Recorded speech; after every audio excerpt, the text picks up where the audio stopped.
अस्सलाम वालेकुम। तो हम आज प्रॉफिट एंड लॉस स्टार्ट करेंगे। अर्थमेटिक पोर्शन है अकाउंट का।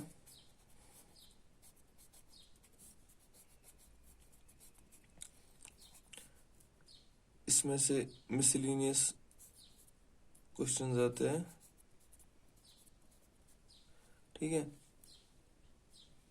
हम इसकी टर्म्स देखेंगे और जो भी कंसेप्ट इसका है हम वो क्वेश्चन से समझेंगे। बस एक बात याद रखनी है कि फॉर्मूलाज पे कोई फोकस नहीं करना है। इसमें परसेंटेज की फॉर्मूला हम यूज करेंगे, सिर्फ परसेंट निकालने की फॉर्मूला यूज करेंगे, ठीक है। तो उसकी कुछ टर्म्स होती है। Cost price, selling price, profit, loss, mark price और डिस्काउंट। पहले हम ये समझें कि cost price, selling price, profit, profit और प्रॉफिट परसेंट।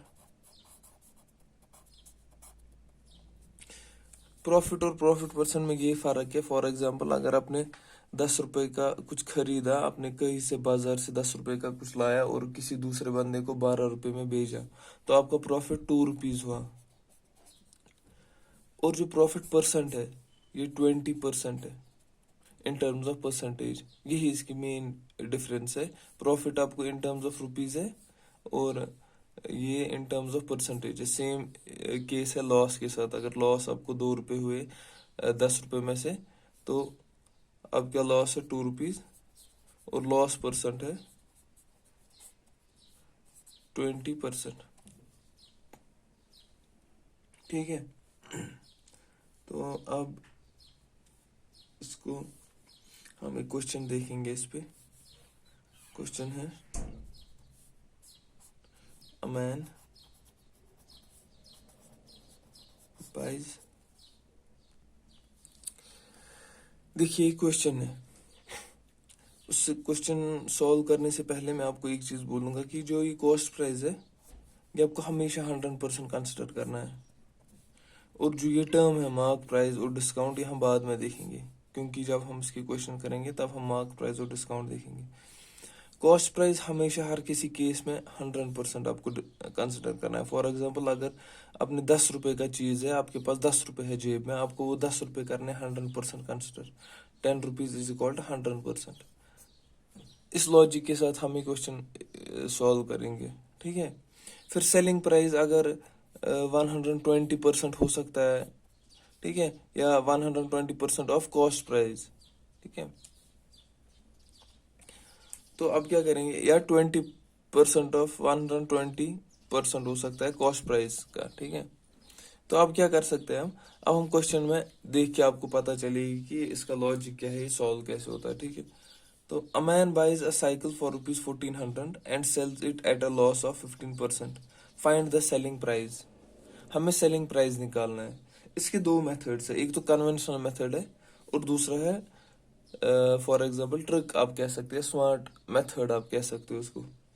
देखिए, जो कन्वेंशनल मेथड है हम उसको सेलिंग प्राइस की फॉर्मूला से यूज करते हैं। सेलिंग प्राइस इज इक्वल,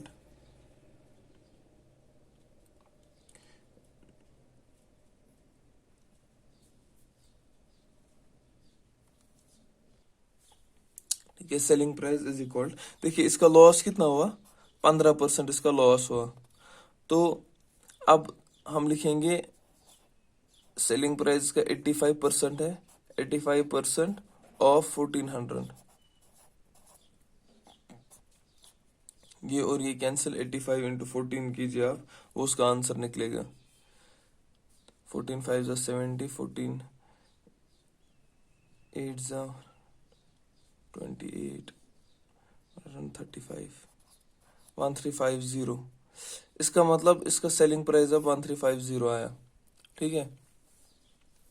अब उसको दूसरा मेथड है स्मार्ट वे, जिससे हम ये यूज करेंगे।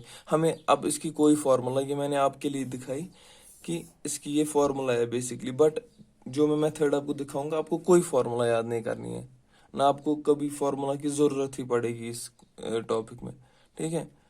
तो जो दूसरा मेथड है, फॉर एग्जांपल इसका कॉस्ट प्राइस है 1400। मैंने आपको कहा कॉस्ट प्राइस हमेशा आपको 100% कंसिडर करना है। 1400 इज इक्वल 100, ठीक है। ये स्मार्ट मेथड है, ये वाला मेथड हम स्मार्ट मेथड यूज कर रहे हैं। इसने कहा कि इसने साइकिल खरीदा 1400 में, तो 1400 को हम 100% कंसिडर करते हैं, और हमारा लॉस कितना हुआ 15%। तो 100 माइनस 15 कितना होता है 85%। तो हमें नहीं पता है अब हमारे पास सेलिंग प्राइस क्या आएगा, हम लिखेंगे उसको सेलिंग प्राइस को एक्स। कितना है एक्स 85%। बस एक स्टेप आपको करना है, इसको क्रॉस मल्टीप्लाई करना है और कुछ नहीं करना है। तो हम क्या करेंगे 1400 into 85 divided by 100 is equal to x. इसको क्रॉस मल्टीप्लाई करना है, एक्स को इसके साथ मल्टीप्लाई करना है, इसको इसके साथ, ठीक है।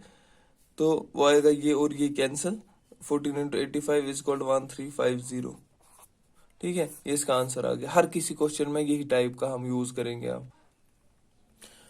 तो अब हमारे पास दूसरा क्वेश्चन है, a person incurs a loss of 5%। ये कहता है कि एक बंदे को 5% लॉस है। इसने अब कॉस्ट प्राइस नहीं दिया, इसने डायरेक्ट कहा है कि 5% हमारे पास लॉस हो गया किसी चीज का बाय सेलिंग वॉच एट 1140। जब किसी चीज का लॉस हो गया 5%, तो मैंने आपको पहले कहा कॉस्ट प्राइस 95% है। अब 90 कॉस्ट प्राइस 100% है, sorry, cost price is equal 100%। Always होता है ना, कॉस्ट प्राइस 100% होता है ऑलवेज। तो ये कहता है इसको 5% लॉस हुआ, तो अब इसने बेचा 1140 पे।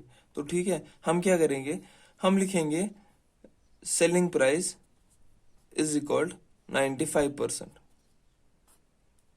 Is equal to 1140।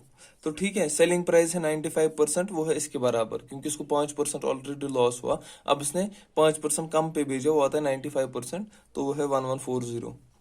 At what price should the watch be sold to earn 5% profit. यह पूछ रहा है, अगर ये हम इसका कॉस्ट प्राइस नहीं पूछ रहा है, ये पूछ रहा है अगर हम इसको 5% प्रॉफिट पे बेचते, मतलब 105% पे बेचते, तो इसका ये कितने का हम बेचते, फिर इसका ये क्या वैल्यू क्या आता। तो ठीक है, हमें कॉस्ट प्राइस अब नहीं निकालना, अब हमें प्रॉफिट निकालना है। तो 95% है इतना, तो हमें कितने पे बोल रहा है, अर्न 5%। 5% अर्न करना, अर्न किस पे हम करते हैं, कॉस्ट प्राइस पे। कॉस्ट प्राइस पे हमेशा प्रॉफिट भी होता है और इसी पे लॉस भी होता है। तो कॉस्ट प्राइस हमें अब निकालने की जरूरत नहीं, इसने कहा सेलिंग प्राइस हमें इतना है, तो हम क्या करेंगे, हम करेंगे सीधे 105%, हमें डायरेक्ट प्रॉफिट निकलेगा।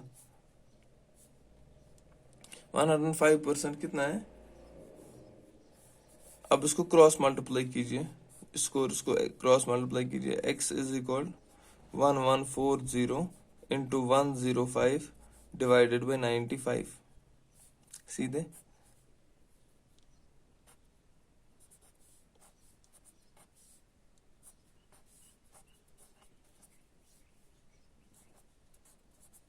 1260, मतलब इसको 1260 में बेचे गए 105, मतलब जब उसको 5% प्रॉफिट होगा, तो ये बेचेगा 1260 की। अब आप इसका कॉस्ट प्राइस भी निकाल सकते हैं, अगर आपको इसका निकला प्रॉफिट, फॉर एग्जाम्पल इसका 105% निकला, अब इसका कॉस्ट प्राइस भी हम निकाल सकते हैं। कॉस्ट प्राइस हो सकता है इसका, अगर 105% 1260 है, तो 100 कितना होगा, 100 इज इक्वल टू एक्स। इन दोनों को क्रॉस मल्टीप्लाई कीजिए, 1260 इंटू 100 डिवाइडेड बाई 105, 2120, 21